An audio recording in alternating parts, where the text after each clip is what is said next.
What does momentum look like to us at Anterix?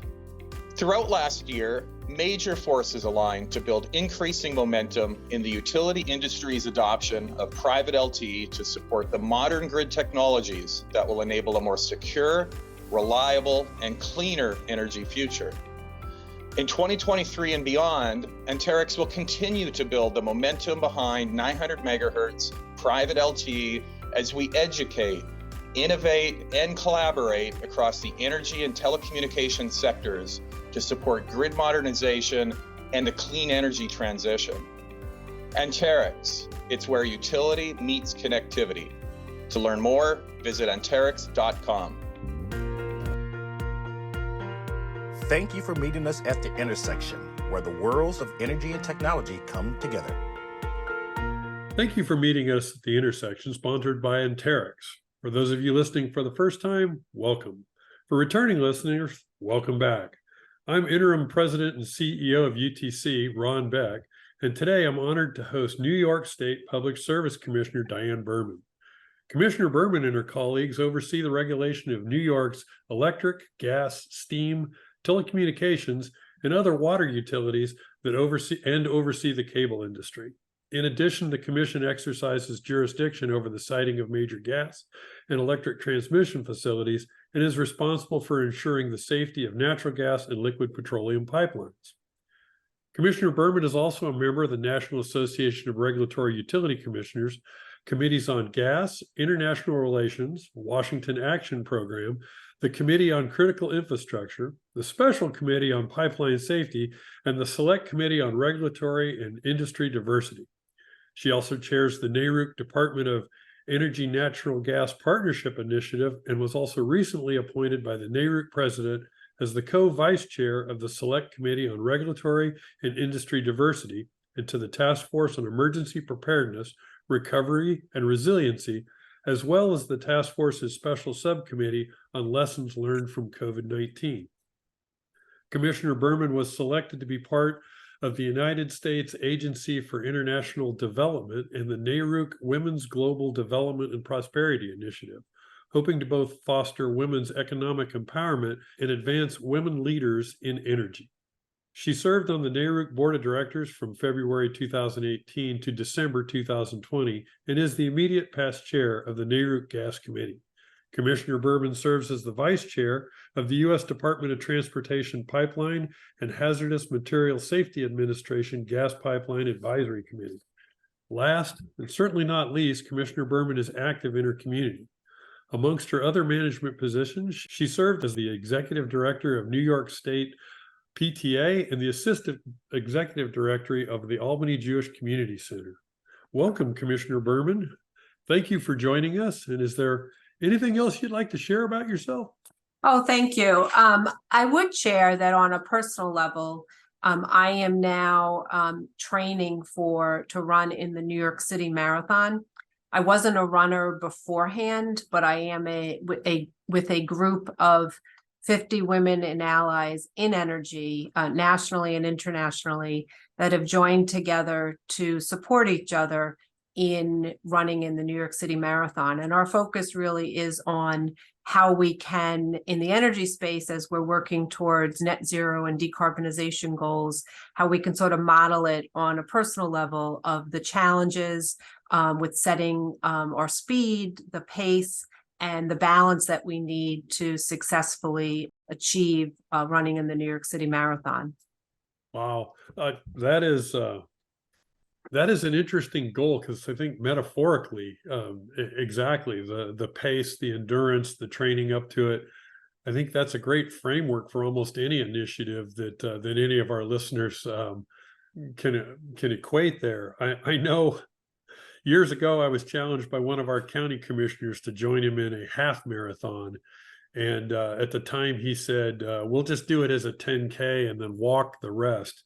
I completed the half marathon, and at the end, I pretty much knew that I didn't have a full marathon within myself. But I can see with what you're talking about, especially in a team environment, in a group with a common goal, I may rethink that Yes. position.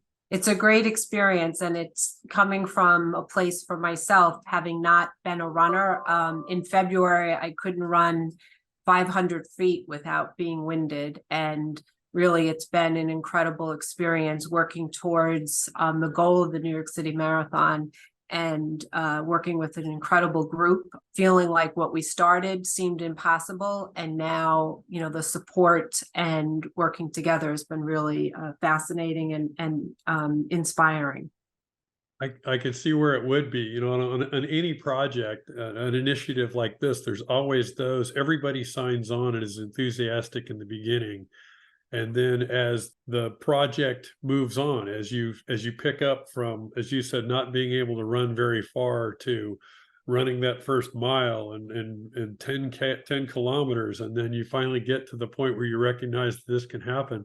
I'm sure there's a lot of support amongst the group, a lot of discussion amongst the group as to different strategies that may help you all complete together. Yes, absolutely. It's been great. Wow.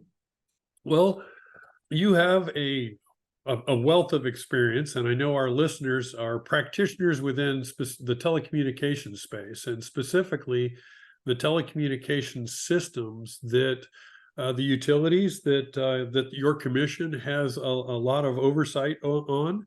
When you look at gas, pipeline, water, electrical, generation, transmission, distribution, there's a lot of situational awareness that the utilities have used over the years.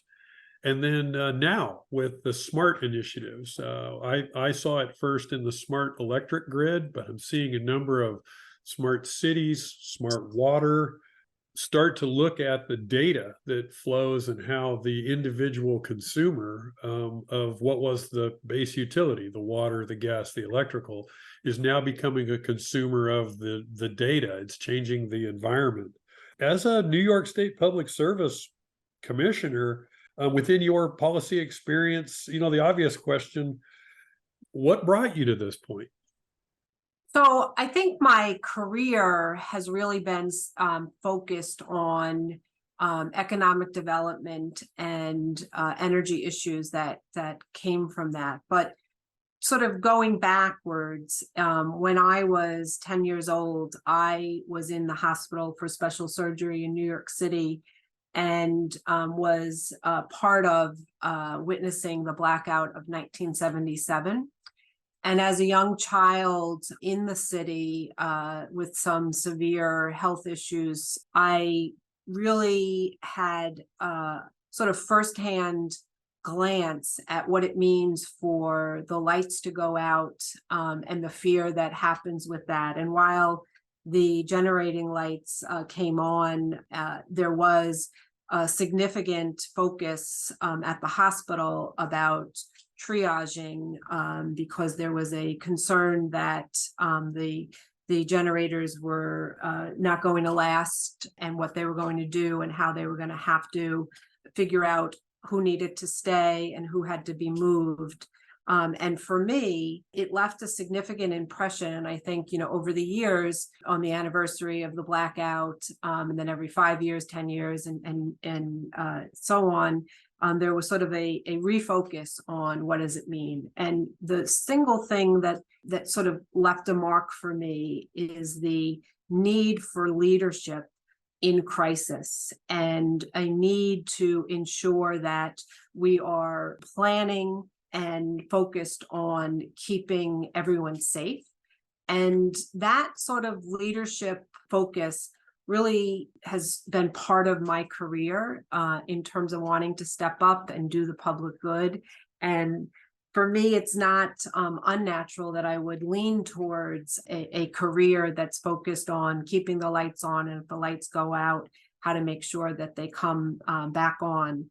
And I really live and breathe the challenges of energy policy and balancing reliability and environmental sustainability and the cost of energy supply to meet the needs and demands of consumers and to support the growth of our state's economy. So I really very much appreciate that I've been in this role now for as a commissioner for over 10 years, and feel very committed to helping to shape our clean energy future. That's a great point, and I appreciate that, because the 1977 blackout is one that many looked to as you say, the need for electricity and the reason why reliable electricity is underpins so much of commerce, but more importantly, public safety. The hospitals, the law enforcement, the fire, the pumps that charge the hydrants, all of those pieces, bring us to partnerships. And it's the leadership that you talk about that really is where at the grassroots level within the state of New York that you can see a lot of those partnerships come together, the agreement ahead of the outage. And I think many of our listeners will remember, 20 years ago, we had the other blackout that everybody talks about, the East Coast blackout in 2003. And it was a waterfall moment for the electric industry specifically, and around cybersecurity, an entirely different aspect that many of us had not considered really prior to that blackout, and where we started to look at the bigger pictures and those partnerships. One of the partnerships that I know a lot of our members are very keen to, I guess, is the commission. Your commission is responsible for a lot of issues, regulations, developing those partnerships, making sure they're fair, joint use. So poles, underground, right-of-way, easements, where multiple utilities site, where you can be on a common structure instead of multiple structures. No one wants to see a roadway with a power line, telephone line, other communications facilities, all on independent structures. So for us, it's a very important, complex issue, especially when you look at a utility that crosses borders. That being said, what do you see as the commission's role in fostering, harmony or partnerships between the pole owner and other users that may want to be part of that infrastructure? Well, I think it's a great question, and I agree that the commission does have a significant role in this space. Utility poles and attachments are really at the center of efforts to expand next generation internet network infrastructure deployment and broadband. Pole access is extremely important for providers to easily and cost effectively bring broadband to an area. There are many different issues when we look at this space: level of competition, services available to community. Gaining access to poles can be a long and arduous and costly journey, and there are many perhaps barriers to entry. Each state may look at it differently, whether they are following the FCC rules or they have their own rules that have been approved on policies on pole attachments. And that can be complex and different state by state. Access standards are really important. Pole attachments, and I kind of look at it as there are many different types. There are many different aspects with pole clearances. There are access to conduit and rights of way. You have to look at non-discriminatory access and looking at safety and reliability and technical engineering issues. You have to look at the costs on who pays for what, not just make-ready costs, but continual obligation to serve and to replace if necessary. And you have to address really the process. In New York, the Commission and the Department of Public Service staff has for years worked with pole owners and attachers to facilitate attachments, which in turn has led to greater broadband deployment, among other things. The department has been successful in getting pole owners and attachers to work together to scale up their respective operations to accommodate a large project. The rules for attachers and utilities has a long history. It was established by a commission order adopting a policy statement back in August of 2004. And then they were recently amended because there needs to be a continuous improvement towards regulations and focus, especially as we're looking to build out more and especially as technology has advanced. And so it was most recently we made modifications in November of 2009. And then in February of 2022, the governor signed legislation requiring the commission, in conjunction with our New York State Broadband Program Office, which is now called Connect All Office, which is in our economic development sister agency, to initiate a proceeding to consider ways to streamline the utility pole access process, which includes dispute resolution models, cost sharing, the impact of broadband expansion into underserved areas, and cost obligations when an attachment requires the replacement of a utility pole. I really think it sort of is looking at addressing the kitchen sink in all different aspects that are before us in this area. Now, pending the outcome of that proceeding, I'm hopeful that there may be additional opportunities to foster an even stronger relationship between pole owners and attachers, which in turn can help us with broadband deployment and access that's necessary. I'm taking notes so quickly here because you're covering a lot of ground that for me personally is very relevant. Some of our listeners will know that I was a telecommunications engineer for 30 something years in a utility in Oregon and dealt with a lot of, as you said, a state that made its own rules. The New York, the FCC has its rules. And as you said, a lot of those are being reviewed again to be looked at as many of the broadband initiatives that are out there for underserved, unserved communities as money is becoming available. And as the data rates that are the minimum are going up, fiber seems to be the logical answer, or high-speed wireless in the last mile, or whatever the case may be. You bring up so many great issues, but Oregon was one of those states that I became very familiar with. I think many of the times we looked at New York as the other end of the spectrum. New York was doing it one way, we were doing it another, but ultimately 50 states plus U.S. territories are all dealing with the same thing. As you said, it's the safety and reliability of the poles, the engineering access, but also finding no barriers to entry, making it as streamlined as it possibly can. And I've studied this over the years, and New York is well ahead of the game.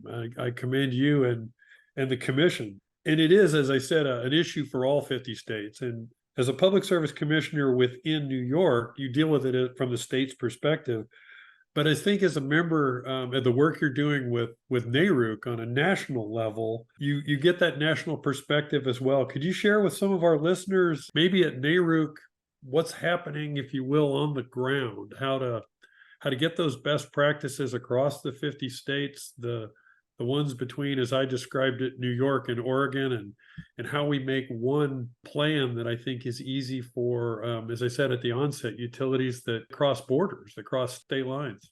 Right. I do think it's a great opportunity for us as we are kind of looking at what we need to do and continuous learning and improving the challenges in this area. I think that it is for us, especially now we have, new makeup at the FCC, an opportunity to look at what perhaps reforms need to be made governing pole attachments in general, and specifically looking at the process. There's a lot of focus in the delay of the process, right? And the need for a really streamlined process without, though, overlooking the necessary important examination of safety and reliability and the technical challenges. So I do think that looking for us at a national perspective, the members of NARUC can work together in seeing what each state is doing and how it is helpful and may be important to incorporate into their own state. No state is exactly alike, especially with the infrastructure challenges and how they do things and work together. But I think the most important thing is to take a look at ways for ensuring that pole owners and attachers can understand their respective rights and obligations and help further the state's goal, in our case, of universal broadband. The implementation of these rules, we have legislation, but the implementation needs to be done prudently And that includes addressing issues such as disputes and ensuring compliance with the established rules to facilitate more efficient deployment of broadband and other advanced services across the state. The biggest opportunity I see is really focused on how to work through those things that people may disagree with, such as cost allocation, and how to do it in a way that is fair and addressing the fact that there are significant costs that, as we expand, in particular broadband to all customers, there are significant costs that electric ratepayers may need to pay in light of our state energy policy goals, and how to look at doing that in a way that is fair. And so I really do find myself in this area really examining what all the different states are doing and how they are looking now at refreshing some of their frameworks governing pole attachments, and what we can bring to the table in our experience that has been helpful. That's great. And I appreciate the mention on the FCC, because as you said, they're up to full strength now. Commissioner Gomez has been confirmed, and UTC is looking forward to a great relationship with Commissioner Gomez, the rest of the commission, as we have been, as we work through a number of these issues. We have a lot in spectrum and enough, but today when we talk about joint use, especially, I know as a utility practitioner, the fiber optic cable that my utility installed helped the middle mile piece, if you will, that connect the communities, that enabled remote learning for schools, remote telemedicine, just a better quality of life all the way around, even to the point where the wireless carriers were leasers of a dark fiber plant. It helped them deploy quicker, faster, more efficiently, the wireless services that all of us have come to love to have in our hand. I spoke at the onset about the data that our consumers, the gas, the water, the electrical consumers now have available to them in their bills and the apps that are on those phones.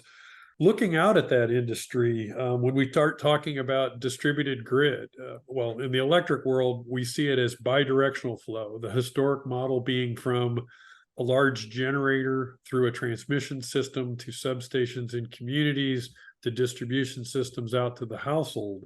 But now with small solar and community solar programs and other renewables being out on the edge, we see more of a localized, if you will, electric flow. What do you, as a commissioner, anticipate that the future holds, or what does the commission see out there as the thing over the horizon that you've got your eye on? So I think it's really important, especially as we look at it on a local impact, to recognize how energy is personal. Right? Each person has a particular issue in terms of what they need for their energy, for their personal and professional use. And for us, it's about ensuring that we are fully understanding the energy system, and at its core, the energy system must be resilient and reliable, and energy regulation must smartly evolve to meet the growing demands of our society in general. So my job as a regulator is really being responsible for the oversight of the reliability of the grid, and assessing what we did, what we're doing, and what we intend to do in the future, and how important it is to understand the nature of the vulnerabilities and the overall risks, especially faced in this transition. And so I look at it also as what's really important is that the regulation of utilities in general work best when all sides choose to cooperate and choose to include as many stakeholders as possible. An ongoing dialogue between the utilities and the public service commissions is very valuable. UTC has been historically helpful in ensuring that communications happen frequently, and you help focus attention on topics that are of interest to your members. And it's something that where the PSCs need to hear the utility perspective. I think it's important for us to look at groups like the North American Energy Standards Board, where industry participants work together to make recommendations to regulatory bodies. That can be very valuable, and we can look at doing that even more widely. Understanding that not all states, just like not all communities, are created equal. Some states have very small PSC staff, and they could benefit from assistance and input from industry groups more than other states. The sharing of what states are doing across the utilities is very valuable. The greatest challenge for the utilities industry today is managing the change resulting from the transition in the energy industry and demand for high-speed internet access. These represent really good challenges, really good opportunities for electric utilities. There's a need to invest in significant upgrades to transmission and distribution infrastructure to accommodate the electrification of heating and transportation applications. This should also result in increased throughput and revenue.